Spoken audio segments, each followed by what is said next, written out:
everyone. Today we're taking a look at the Anna K Tarot versus the Universal Weight Tarot deck. And in this series, I compare a Rider-Waite-Smith based deck most of the time. Sometimes I'll choose a deck that's not Rider-Waite-Smith based, maybe Thoth based, if I have a viewer request to go through that. But I take a look at it and compare each of the cards against the cards in a traditional Rider-Waite-Smith deck to see where the cards are the same, where they're different, just to take a look at that.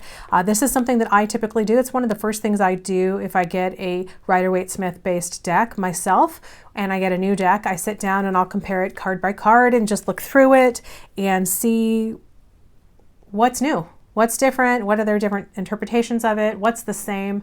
And so I thought I'd share that here. If you like this video, please give it a thumbs up and subscribe. And don't forget to hit the bell so you're notified every week when I upload a new video.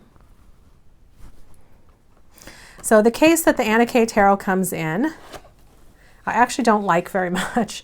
You put the cards in here and then you can see the cards don't fit very nicely. So if you happen to set it up this way on your bookshelf, then all the cards kind of fall this way. I don't have any that have gotten damaged yet, but you never know. And then it's actually got quite a sturdy book in here, and you can go through the book. It does add some additional insight, and it's a nice good sized handbook that comes with the deck.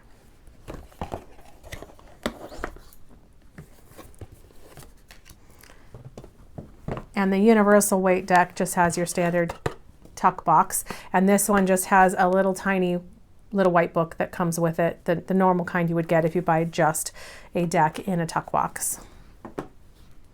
Here's the back of the deck, what it looks like against the Universal Weight. This is actually a tree. They're all the same. It's a tree with a moon, a crescent moon on either side, and then a full moon at the top, and this must be a new moon down here. And the size of the deck is about the size of a typical oracle deck. So it's wider and it's a little bit shorter than the deck here.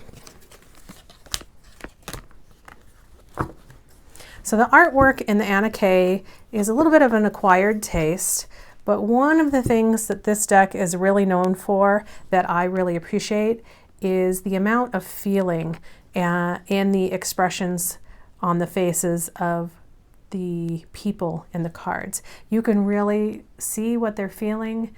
This is a great deck to read intuition only. If you're a new tarot reader and you'd like to just hit the ground running reading, this is a great deck for that.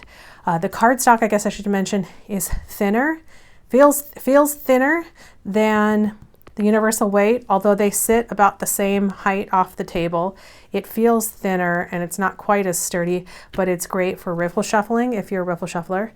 And I did actually edge my deck. It was white and I edged it in black. So let's just take a look and we'll go through each of the cards here.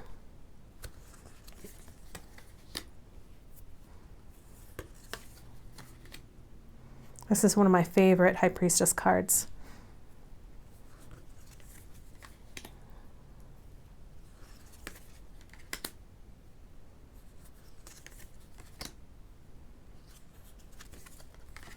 I do put clothes on my cards so that I don't have any nudity in my decks that I share with.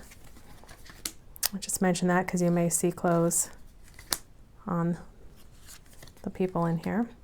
The Anna K Tarot deck only has one card that has nudity in it, if that's something that's important to you. And I believe it's the Devil card.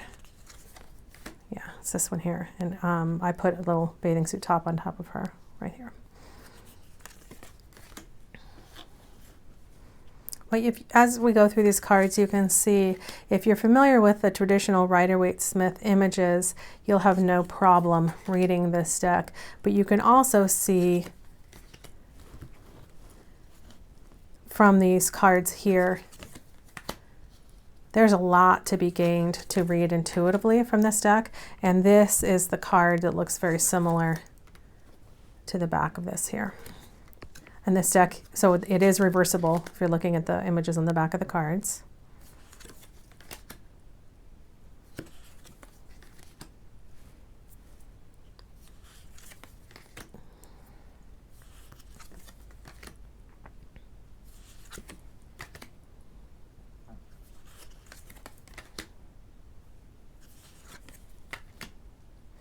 So you can just see, if you're watching the expression on the face, there's definitely some sacrifice. This card really shows a lot more sacrifice in leaving than this one, your traditional image, does.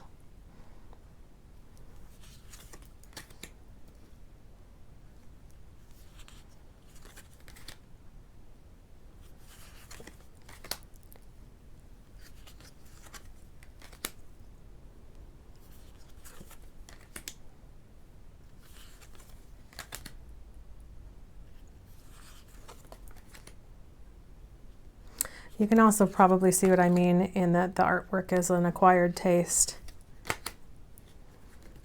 It's definitely got its own style to it, and not necessarily something that might appeal to everyone. But if you haven't given this deck a chance in the past, I really encourage you. I mean, look at it, just does such a great job of expressing itself. Such a great storytelling deck.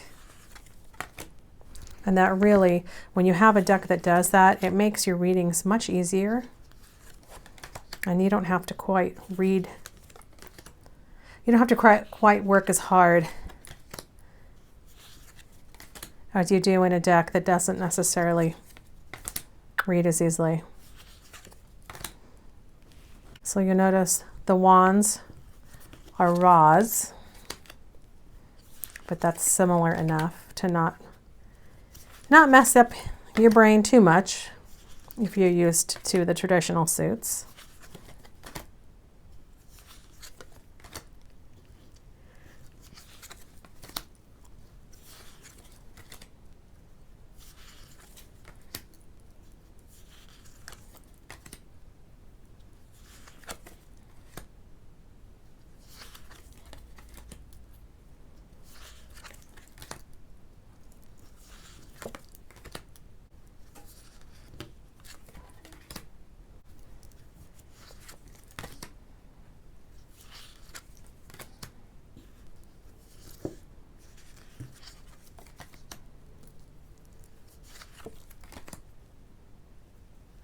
This is such an interesting perspective as well.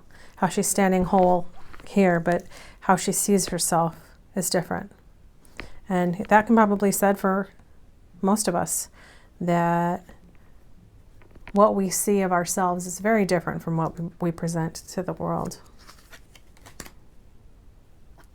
Sometimes not in a good way. I like that the person was able to walk away from it.